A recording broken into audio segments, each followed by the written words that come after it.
내란 특검이 한덕수 전 국무총리의 자택에 대한 압수수색에 착수했습니다. 한 차례 소환 조사 이후 20여일 만에 한 전 총리에 대한 강제 수사에 나선 겁니다.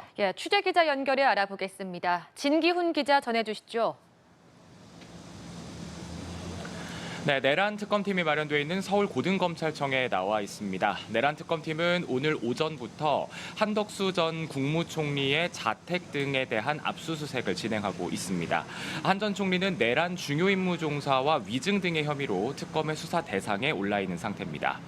내란 특검팀은 오늘 오전 한 전 총리 서울 종로에 있는 한 전 총리의 주거지에 수사관 등을 보내 압수수색을 벌이고 있습니다. 오늘 압수수색에는 강의구 전 대통령실 부속실장의 자택도 포함됐습니다. 한 전 총리는 지난 2일 특검팀에 출석해 14시간가량 조사를 받은 바 있는데요. 특검은 소환조사 22일 만에 강제 수사에 돌입했습니다. 한 전 총리는 지난해 12월 3일 윤석열 전 대통령이 비상계엄을 선포한 뒤 사후 계엄 선포문을 만들고 폐기하는 데 관여한 혐의를 받습니다. 한 전 총리는 강의구 전 대통령실 부속실장이 비상계엄 후 허위로 작성한 계엄 선포문에 윤 전 대통령, 김용현 전 국방부 장관 등과 함께 서명을 하고 계엄 관련 수사가 시작되자 강 전 실장에게 전화해 사후에 문서를 만들었다는 게 알려지면 또 다른 논쟁을 낳을 수 있으니 서명한 걸 없던 일로 하자고 요구한 걸로 알려졌습니다. 특검은 또 한 전 총리가 지난 2월 국회에서 계엄 선포문을 인지하지 못했다고 한 증언도 허위라고 보고 해당 의혹을 들여다보고 있습니다. 한편 윤석열 전 대통령의 내란 우두머리 혐의 형사재판도 열리고 있는데 윤 전 대통령은 오늘도 재판에 나오지 않았다고요? 네, 그렇습니다. 오늘 오전 10시 15분부터 서울중앙지방법원에선 윤석열 전 대통령의 내란 우두머리 혐의 형사재판이 열리고 있습니다. 윤 전 대통령은 오늘도 재판에 출석하지 않으며 지난 10일 재구속된 이후 3주 연속 재판에 불출석하고 있는 상황입니다. 이에 재판부는 윤 전 대통령이 수감돼 있는 서울교도소 측에 윤 전 대통령의 건강 상태를 확인하고 구인이 가능한지도 살피겠다고 밝혔습니다.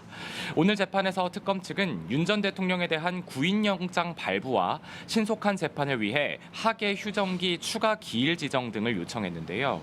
윤 전 대통령 측은 건강상의 이유와 특검의 공소유지가 위법하다는 주장을 반복하며 특검 측의 공판기일 추가 지정 요구도 부당하다고 맞섰습니다.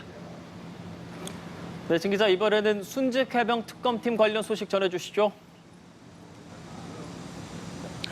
네, 순직해병 특검팀은 오늘 오전 6시부터 임성근 전 해병대 1사단장에 대한 구명 로비 의혹과 관련해 관련 내용을 정치권에 제보한 전직 해병 이관형 씨의 주거지 등을 압수수색했습니다. 이 씨에 대한 압수수색은 참고인 신분으로 이루어졌는데요. 특검팀은 이 씨의 자택과 사무실, 차량 등을 대상으로 압수수색 영장을 집행해 이 씨가 사용하던 휴대전화와 메모, USB 등을 확보한 걸로 알려졌습니다. 이 씨는 지난해 6월 더불어민주당 장경태 의원실에 임 전 사단장과 김건희 여사 측근 이종호 전 블랙펄 인베스트 대표 간 친분이 있다는 의혹을 제보했는데요.